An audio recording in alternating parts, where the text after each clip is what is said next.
Atenção! Começa agora uma teleaula de Física do ensino médio. Você vai assistir a teleaula de número 41. Bons estudos!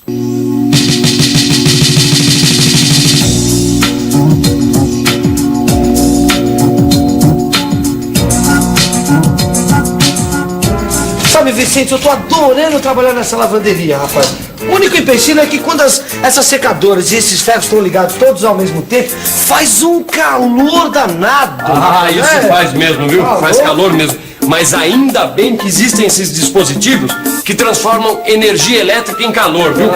Ainda bem. Isso é, viu? E você, gostaria de saber como é que isso aqui funciona? É, porque lembre-se, hein? Esse processo aqui é um dos princípios de vários eletrodomésticos que facilitam a nossa vida. Na teleaula de hoje, você vai ver como a energia elétrica pode ser convertida em calor. Além de descobrir a definição de resistência elétrica, você vai aprender o que é a lei de Ohm, uma importante lei dentro da eletricidade.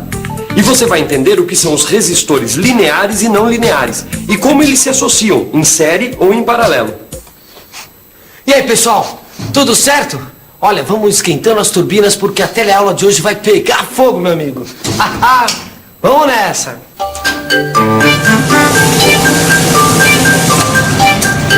Tô vendo que você ficou mesmo interessada na eletricidade, hein, Rosinha? Sim, Maristela, eu tava vendo uma coisa. A gente viu que corrente elétrica são cargas que se movimentam, certo? Certo. E que essas cargas se movimentam de um ponto para o outro porque existe um campo elétrico, não é isso? Certo. Agora, essas cargas também se movimentam quando existe uma diferença de potencial, não é? É isso mesmo. Na verdade, esses são dois jeitos diferentes de explicar a mesma coisa, Rosinha. Dá só uma olhada, olha só.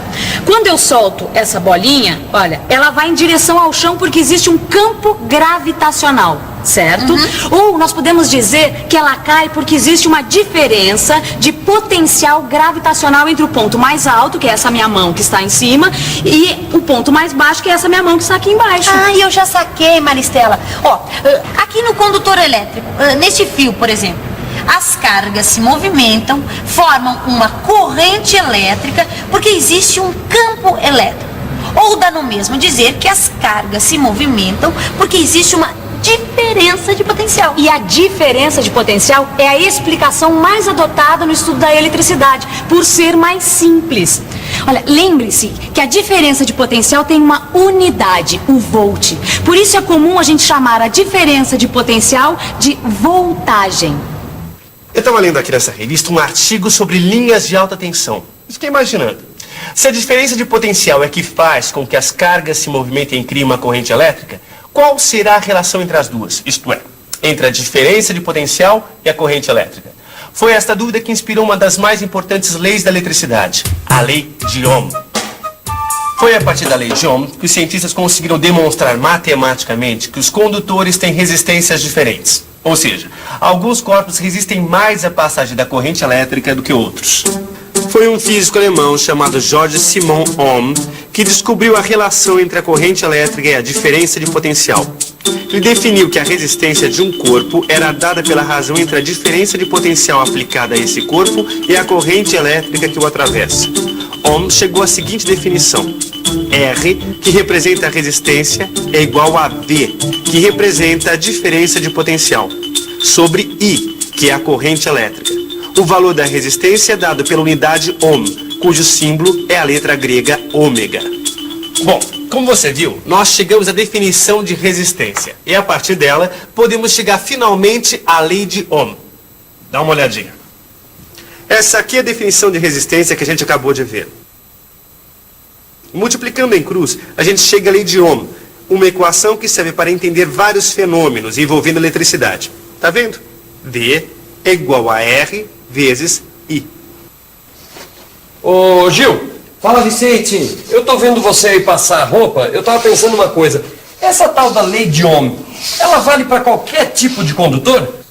Vale sim, Vicente. Olha, você pega esse pedaço de fio aqui, por exemplo, e todo pedaço de fio que é percorrido por uma corrente elétrica tem uma resistência elétrica definida. Agora, essa resistência varia de fio para fio, entendeu?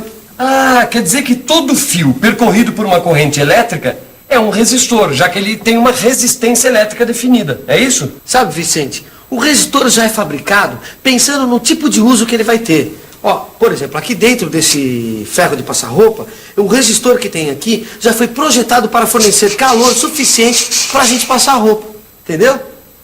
Ah, e é sempre bom lembrar que existem dois tipos de resistores, na verdade, né? O resistor linear e o resistor não linear, não é isso? É isso aí. Aliás, no seu livro, você vai encontrar a definição bem clara desses dois tipos de resistores. Dá uma olhada lá. Legal essa parte dos resistores, Maristela. Todo o corpo tem uma resistência à passagem de corrente elétrica. Ah, e o meu também é. Olha aqui. É, Rosinha, com a ajuda desse aparelho fica fácil medir a resistência elétrica do seu corpo. Mas e quando você não tem um aparelho como esse? Boa pergunta. Boa pergunta, mas é fácil de responder também. Para a gente descobrir esses valores, a gente precisa aprender a calcular a resistividade elétrica. Você já sabe que a resistência elétrica de um corpo está relacionada a maior ou menor facilidade com que uma corrente elétrica passa por ele. Bom, no caso de um fio condutor, como esse aqui, essa resistência depende de três grandezas: do comprimento do fio, que é representado pela letra L minúscula, da espessura do fio, que a gente chama de área da seção transversal e é representada pela letra S maiúscula, e do material de que é feito esse fio. Bom, sabendo tudo isso, a gente pode calcular a resistividade do fio. É só usar a cabeça. Vamos pensar um pouco? Vamos pensar um pouco. Vamos ver. O comprimento do fio é dado por L. A área da seção transversal por S. E a resistividade, que é uma constante, por ρ. Agora, como eu faço para descobrir o valor da resistência? Ah, já sei. Todos esses fatores podem ser relacionados assim. R igual a ρ vezes L sobre S. Aí, eu já tenho como descobrir o valor da resistência. E olha só, com essa expressão dá para descobrir o valor do ρ.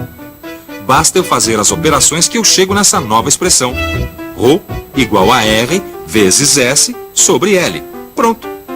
E a unidade usada para resistividade, Rosinha, é ohm vezes milímetro quadrado por metro. Nossa, ohm vezes milímetro quadrado por metro? É, exatamente. E essa unidade é usada porque é mais prático usar milímetro quadrado para medir a espessura de um fio. Olha, sabendo essas duas fórmulas, a gente pode descobrir o valor da resistência de qualquer fio. Repare numa coisa importante, Rosinha. Quanto mais grosso o fio, ou seja, quanto maior a área de sua seção transversal, menor a resistência. E quanto mais comprido o fio, maior é a resistência. Ô, Gil, Fala. vamos dizer que eu precise de um resistor com um valor específico, que não seja fabricado. Como é que eu faço? Bom, aí tem dois jeitos. Ou você compra um resistor especial chamado reostato, ou você associa vários resistores até você chegar no valor que você precisa, entendeu? Ah, tá certo. O reostato é um resistor em que o valor desejado é obtido através de um contato deslizante. Mudar a posição do contato é a mesma coisa que aumentar o comprimento do fio ou do material que está sendo percorrido pela corrente elétrica. Bom, como nós já vimos, quanto maior o comprimento, maior a resistência. Agora, se você quiser associar... Ah, peraí que eu já sei.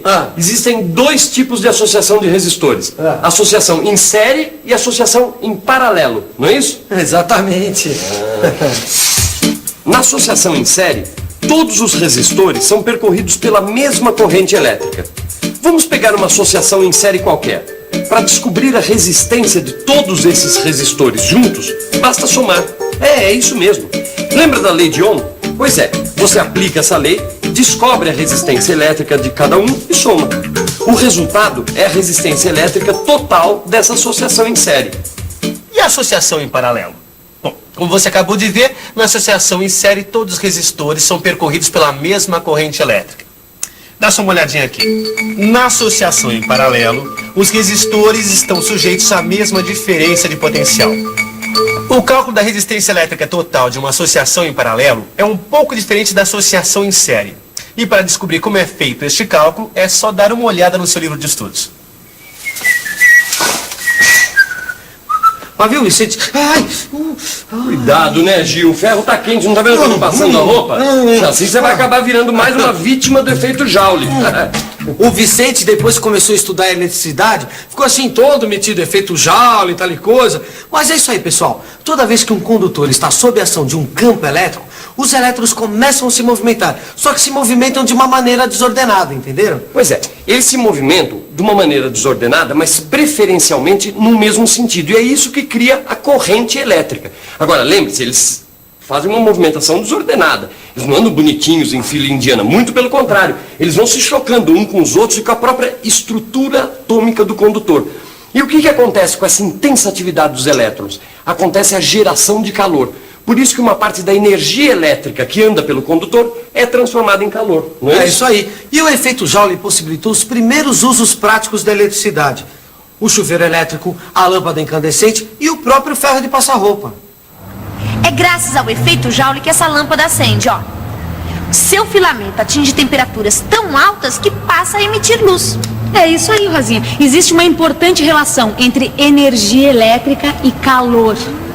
E no seu livro você estuda essa relação direitinho, não perca. Depois da teleaula, procure no seu livro. Agora, por enquanto, é importante você saber que a partir da relação entre energia elétrica e calor, fica fácil descobrir a potência envolvida no deslocamento de uma carga através de um condutor. Observe o esquema do deslocamento de uma carga por um condutor. A expressão da potência já é conhecida. P igual a tal sobre delta T. Agora basta lembrar que o trabalho é igual a multiplicação da diferença de potencial pela carga. A partir daí, a gente chega numa das expressões de cálculo da potência. P igual a V vezes I. Eu disse uma das formas de calcular a potência. Existem outras, mas você deve estar se perguntando, e para que serve esse cálculo da potência? Bom, uma das utilidades, por exemplo, é a gente descobrir quanta energia um resistor consome. Outra coisa muito mais importante é saber que esse é o cálculo feito pelas empresas de energia elétrica para determinar quanto a gente paga de conta de luz no fim do mês. Mas esse cálculo você vai conhecer consultando o seu livro. Não deixe de conferir, hein? Gil, essa eletricidade é interessante mesmo, né? Ela tem vários aspectos que normalmente a gente nem lembra, né? Por exemplo, você sabia que existem resistores mais eficientes que outros? Olha, mas não é só os resistores não, viu, Vicente? As máquinas também têm rendimentos diferentes. Os aparelhos elétricos, sejam eles resistores ou geradores, também têm rendimentos diferentes. E é impossível evitar o efeito Joule. Agora, no caso do nosso amigo ferro aqui, por exemplo, o efeito Joule faz parte do funcionamento dele, é a base dele, entendeu? Agora, em outros aparelhos, a geração de calor é puro desperdício. Pois é. E é possível calcular a eficiência de qualquer tipo de máquina, inclusive dos aparelhos elétricos.